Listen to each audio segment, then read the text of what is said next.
I'm here at the first ever Bharat Mobility Show, and I'm at the Mercedes Pavilion.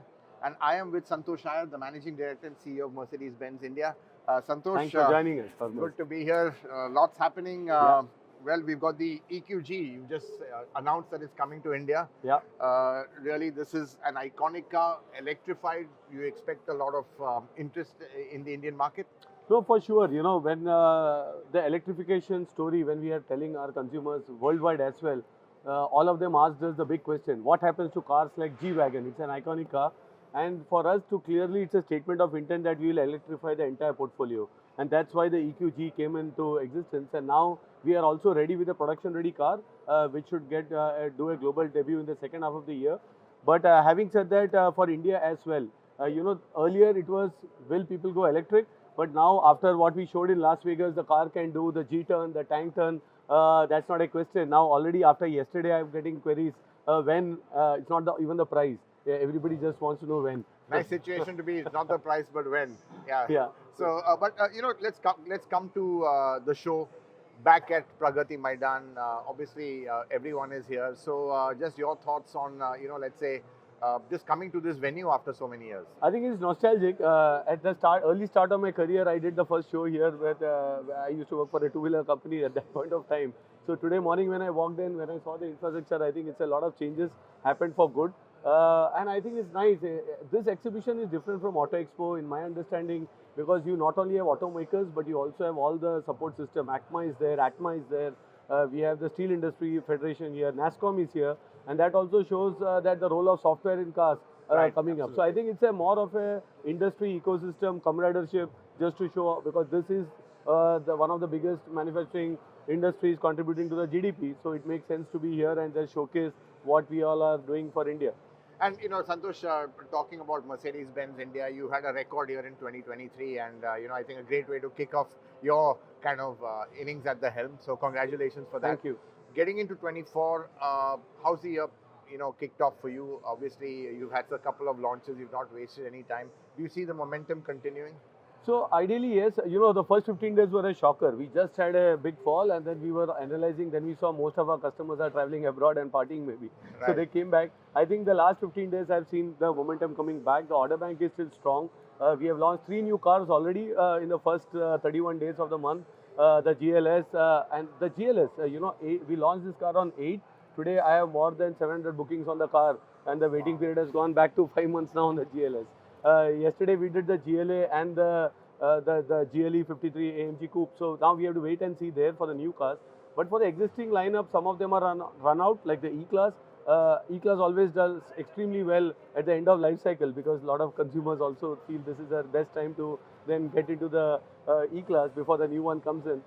So yeah, looking at internal parameters, we see the year should be good. But macroeconomic, what's happening geopolitically, you know, the uncertainty still remains. And also that has a direct impact on the exchange rate, which means the pricing, and therefore we need to be cautious. So we are, I would say, it's an often used word, but yes, cautiously optimistic about 24.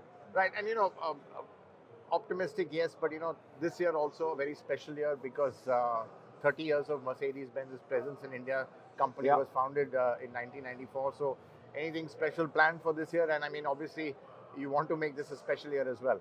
So it's quite emotional for us, for the entire company. In fact, the coming Sunday, we have an event with some 6,000 to 8,000 people in our factory with all the families, and also of all people who have ever worked with the brand since '94. So I think, yeah, we are celebrating on one side, but we have also to prepare for the future, because what we did in 30 years won't take us for the next 30 years. And electrification is part of the game, products as such, and also we are working a lot on our network strategy as well. So this year we will be going to 10 new cities, 20 new outlets with workshops first. So a lot happening there. We have already changed the business model 2 years back. We are now direct to consumer. But I think now is the time to take it to the next level. Now we have the customer data. Now what can we do to change the customer experience more? So I think this is now, I think, a defining year for us to do this transformation. Right. And we are gearing up for the next 30 now. Right. But you know, Santosh, looking at the luxury car market over 30 years, a slow evolution. It's not really exploded like other segments have. I mean, what is your sense of that? What's holding it back? Because or are there constant some hurdles of price, exchange rate, compliance, regulations, which constantly pushes the price up, which kind of has a impact on demand? Because you run about 70,000 cars in 30 years. If you look at it globally, a small number, though you are by far the market leaders in the luxury segment. So just on the luxury segment, it's not really exploded in 30 years as it should have. No, absolutely. The way I look at our 30 years in India, I see three phases. There is a phase from 94 to 2009, where it was slow growth. We were at 1,500, 2,000 cars. I joined in 2009. I'll be completing 15 years now in April. Congratulations. Thanks. And when I joined the company, we were doing 2,800, 3,000 cars, and today close to 18,000 cars. So if I now see the multiples, it has grown leap and bounds from from almost 6 times, yeah. but from a small base. What now we are seeing at this stage, in the last, I would say, 12 to 24 months, the first is the rapid growth in infrastructure, because the way roads are coming up, people now feel that it's fine. If I now own a luxury car, I can actually enjoy it as well. On the other side, for example. Yeah, exactly. Yeah. And there are outstanding roads being built. So that's one enabler. The second thing, I think after demonetization and GST coming in, a lot of people have now books. Wealth was always in India, but the books were not there because cars are so bought on finance, and there is TDS the day you buy a car. So in that sense, now with good, I would say, balance sheets, people are now taking that jump and getting into. So we are in that inflection point. And now the third thing I see is the demographics. Young customers coming in, tier 2 markets, customers migrating into metros, mini metros. So I think this is all the recipe is there. But the one thing which holds back is also the cultural aspect. Saving, spending. There is a segment who wants to reward themselves. The other one want to say be more conservative. And this would take a bit more time for a big inflection to happen. So I think we are happy with the growth. What's more important is in the last 3-4 years, our average selling prices have gone up significantly high. I think that shows the maturity of the luxury segment, just not by numbers, but also by the quality in terms of the price of the cars that people are buying. People are willing to spend. Exactly. Right. And last question, Santosh.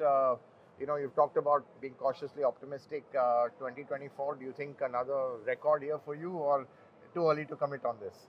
We are aiming. We would love to be there, but our business is based on many external factors as well. It's an election year. The geopolitical issue outside of India also is quite volatile. So we have to wait and watch. But of course, the teams, our partner network, we are all geared up.